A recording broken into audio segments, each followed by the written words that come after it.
So me and the kids went and went to the dedication, which was just like a funeral every single time.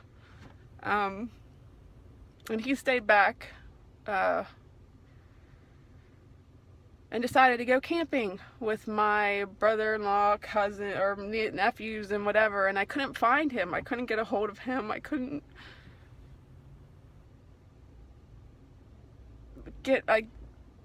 because where they were, there was no cell service. So when I got home, finally I went to try and find him. And weirdly enough, I came across this campsite, and there he was, with probably people he shouldn't have been, drunker than hell, incoherent, would not leave with me, and I left. I left him there. And I would like to kick myself in the face 100 times, because things happened that weekend that I still am working to get over. So I left again. Actually, I kicked him out again. And yeah, he was gone for a couple days and didn't really seem to care that I kicked him out. He was out going to the bars and he was drinking, and so one day after work, I decided to stop at the bar. Went to the bar and I was drinking, and I had Xanax because of my nerves and grief and whatever, so I guess I had taken that, and I went from one bar to the next, and finally showed up at a bar that we both had been going to, and there he was. And he wasn't paying attention to me. Could have really given a shit less if I was there. Like, not even kidding. And I was completely drunk, completely wasted, and all I wanted him to do was take me home. This is how I remember it. Not sure how he remembers it. But all I wanted him to do was take me home, and he was being very cold and very mean. And it was something that I just was not used to. So I sat and I drank. And I drank, and I drank, and I got in my car and I left. The next thing I remember is I woke up in the hospital with my sister-in-law there drinking coffee, and them telling me I was not allowed to move because I had lacerated my liver. So come to find out, what I had done was I left the bar and I got on the interstate and I started going the wrong way. I honestly don't even remember, but all I know is I hit head on into a cement barrier. So the one fear my daughter had of us going out had finally come true. Her mom was going the wrong way on the interstate and almost killed herself. How I didn't, I'm not sure. I never wear my seatbelt, but for whatever reason that night I had my seatbelt on, and I, to this day, think it was my brother. But who knows? I don't know if anybody believes that, but that's what I believe. So I'm in the hospital with lacerated liver, a broken hip, a broken hand, which no one ever found out because they're stupid. Hold on, I gotta put my charger on. Basically everything that you could break in your body that can't be casted, and you just have to sit and wait for it to heal. And it was painful as shit. And I had a spinal done with fentanyl that they didn't get in my back correctly, so I laid there in pain. I think that is my punishment because I was stupid in what I did. But maybe not, maybe whatever, but that's the way I look at it.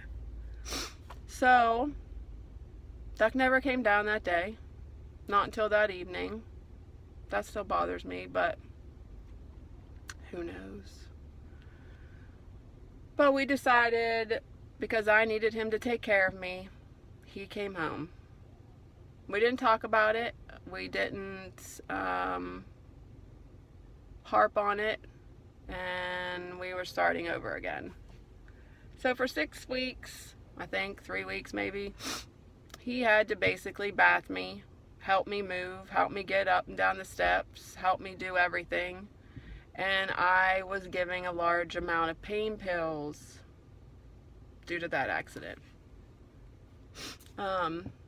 What I didn't know is everybody was stealing my pain pills, because I got so many that I didn't really need. Even though I was in a lot of pain, I still didn't need as many as they gave me.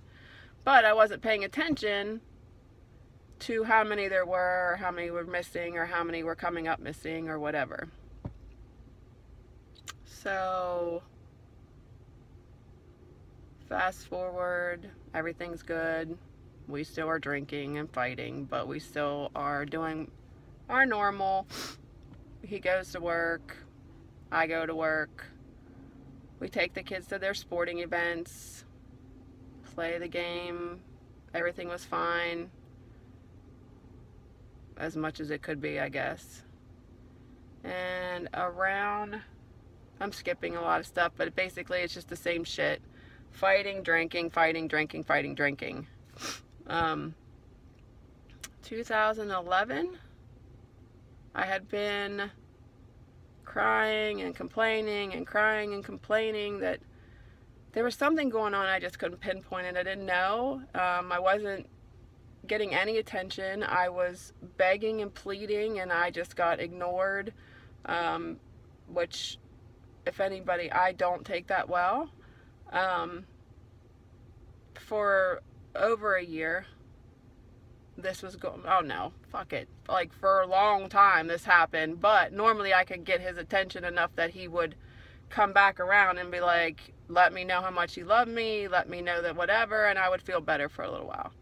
And then it would happen again, and I would feel better for a little while. This time that wasn't happening. So I decided to leave, like I always did.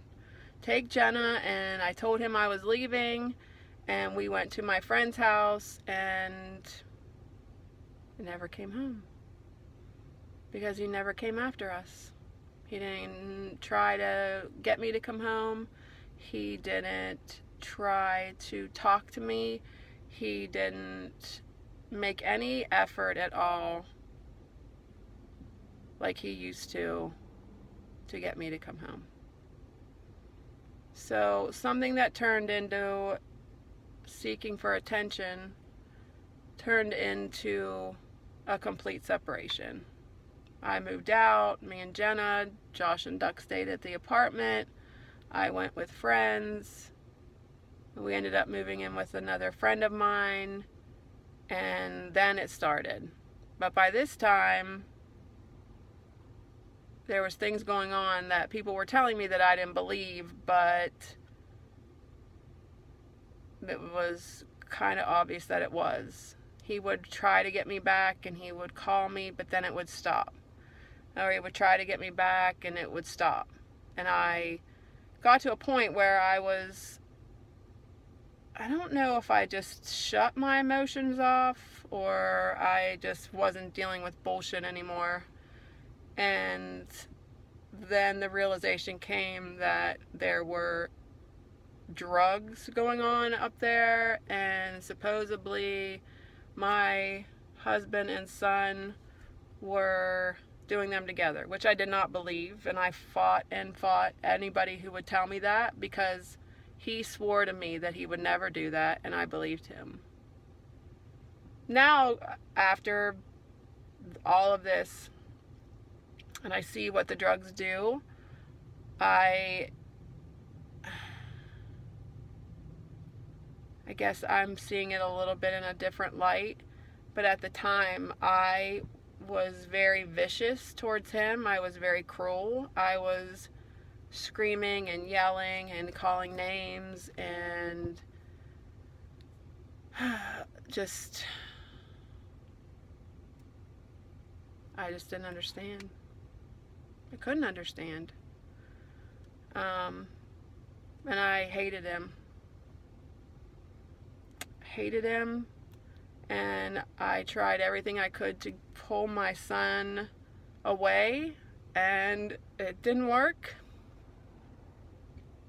And things really escalated out of control to a point that I really didn't know. I mean, people were telling me, but I did not believe it, and I would not believe it.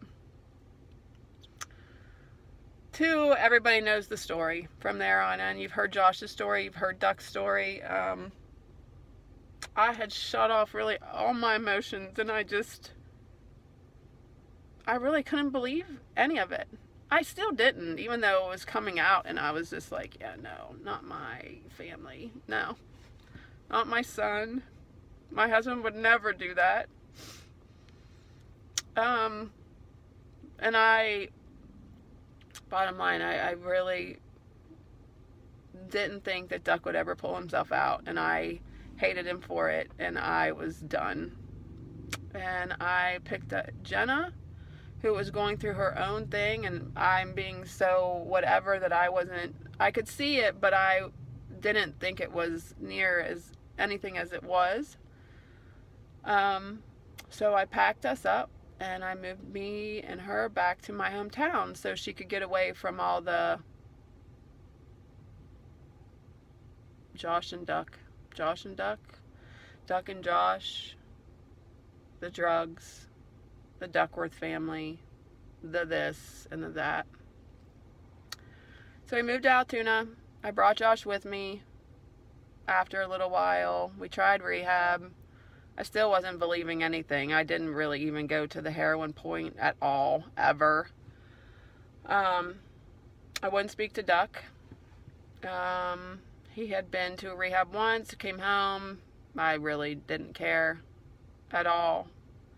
While we were living in Altoona, I got a call from his therapist, and she was just asking me questions, wanted to know his background, and I very coldly told her, what I knew about his background, and she asked me if I thought there was a chance of us getting back together, and I said no. Absolutely not. I wasn't even remotely interested. I talked to her then for the next couple weeks off and on, and I talked to him on the phone, and I heard a difference. I heard the person that I knew back and forth when we were first married to the good part of him, if anybody can understand that. And family weekend was coming up, and I thought if I could find tickets and I would talk to the kids and see if they wanted to go, that we would try to maybe show up at family weekend. I looked online, and Spirit had round trip tickets for all three of us for less than $300. So we went. And I think everybody knows the story from there. What you don't know is my life has been thrown out for the wolves to pick apart and to judge. And I am ever grateful for my husband's sobriety and my son's sobriety. And if they can help anybody, I'm grateful for it. What I'm not grateful for is that my life has been thrown out there for everyone to look at, judge, and pick apart. And I'm dealing with that daily. Since we've been back together, I've also found out a lot of details that I didn't know. I know I love him. We still have some issues with the attention that, I guess we'll work through, because I know I'm not going anywhere.